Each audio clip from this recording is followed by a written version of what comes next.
Also, wir mögen uns ja nicht aufregen, aber Leid gibt's. Ich sag's euch, Leid gibt's. Zum der Schlung.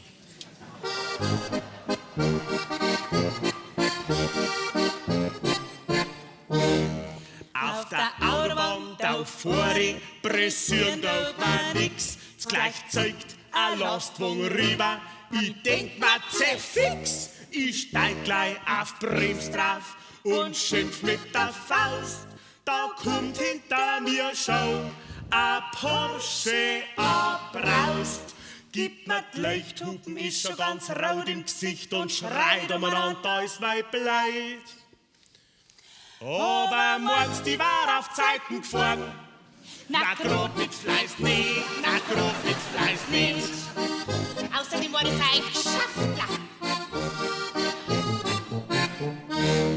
Auch dorten möcht die Bacher, schön bin durchgeschaut in Drehen.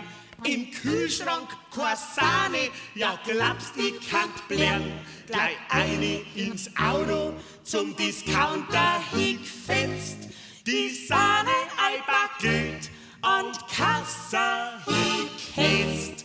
20 Leute vor mir in der Schlange, keiner erlaubt mich Viere und ich denk an meinen Kocher, der im Ofen drin schon in Flammen aufgeht. Meinst der zweite Kasse eins aufgemacht?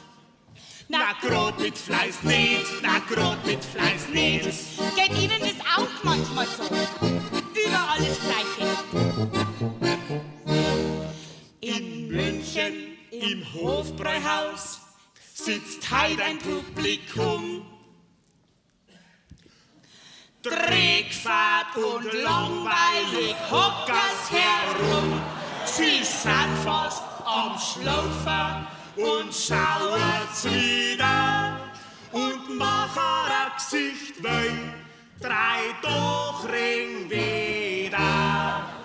Und obwohl's alle ein Riesenhaus mit Doppelgarage samt elektrischem Garagentor, Zentral- und Fußbodenheizung, Klimaanlage mit Außenfühlern, Sauna und Whirlpool, ein Staubsaugerroboter und sämtlichen Luxus- und Firlefanz daheim haben, dass mir ein Wohlstand überhaupt gar nicht mehr geht. Meinst du, da noch mal lachen? Na, grob mit Fleiß nicht, na, grob mit Fleiß nicht.